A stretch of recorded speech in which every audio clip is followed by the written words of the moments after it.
Hello everyone. Recently government की तरफ से अभी बजट आया था, तो बजट में आईटीआर यू के रिलेटेड काफी एक इम्पोर्टेंट अपडेट आया है। तो चलो देखते हैं कि वो क्या है। काफी लोग अपना जो आईटीआर है टाइम पे फाइल करना भूल जाते हैं।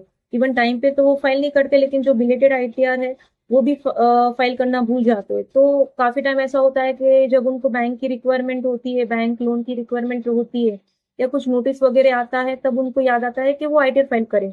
तो उस केस में जनरली एक आईटीआर यू ही एक माध्यम होता है कि जिसके थ्रू वो अपना आईटीआर फाइल कर सकते हैं। तो रिसेंटली बजट में गवर्नमेंट ने जो आईटीआर यू की जो टाइम लिमिट है वो बढ़ाकर 2 ईयर से 4 ईयर कर दी गई है। तो जनरली आईटीआर यू जो है वो एक उसको अपडेटेड आईटीआर कहने में आता है। अगर आप अपना ओरिजिनल आईटीआर फाइल करना भूल गए हैं या इवन आपने बिलेटेड आईटीआर अगर आपका फाइल नहीं किया है, तो आपके पास स्टिल ऑप्शन है कि आप आईटीआर यू के थ्रू आप अपना आईटीआर जो है फाइल कर सकते हैं। तो अगर आप देखेंगे कि पहले जो आईटीआर यू है वो 2 ईयर्स के लिए ही हम फाइल कर सकते थे, लेकिन अभी गवर्नमेंट ने उसको एक्सटेंड करके 4 ईयर्स कर दिया गया है। अगर एग्जाम्पल के तरीके से अगर हम लोग देखेंगे कि अगर हमें सपोज फाइनेंशियल ईयर 24-25 का अगर आईटीआर यू फाइल करना है, तो पहले हम लोग सिर्फ 2 असेसमेंट ईयर के लिए फाइल कर सकते थे, जैसे कि असेसमेंट ईयर 26, 27 एंड 28। लेकिन अभी उसको बढ़ा के 28, 29 एंड 29, 30 तक कर दिया गया है। और उसमें अपार्ट फ्रॉम दैट उसमें पेनल्टी भी आपको उस हिसाब से लगेगी।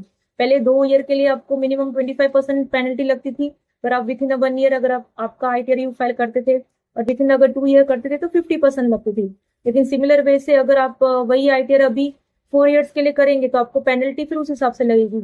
अगर आप विथ इन 3 ईयर्स फाइल करेंगे तो आपको 60% देनी पड़ेगी, और अगर आप 4 ईयर्स तक अगर उसको फाइल करेंगे तो आपको 70% तक देनी पड़ेगी। तो 4 साल के लिए जो ये आईटीआर यू है वो आप अभी इजिली अपना अपडेट कर सकते हो। और उसके अलावा फ्यू केसेस है जिसमें आप आईटीआर फाइल नहीं कर सकते, जैसे कि अगर आपने एक बार आईटीआर फाइल किया है, अपडेटेड आईटीआर फाइल किया है, तो आप उसको वापस से दोबारा आईटीआर यू फाइल नहीं कर सकते, क्योंकि आईटीआर यू जो है वो एक ही बार फाइल हो सकता है, बार बार अपन उसको फाइल नहीं कर सकते। उसके अलावा अगर आपका इनकम जो है बिलो एग्जाम्पशन लिमिट है, या आपका लॉस रिटर्न है या नील रिटर्न है, तो उस केस में भी आप आईटीआर यू फाइल नहीं कर सकते।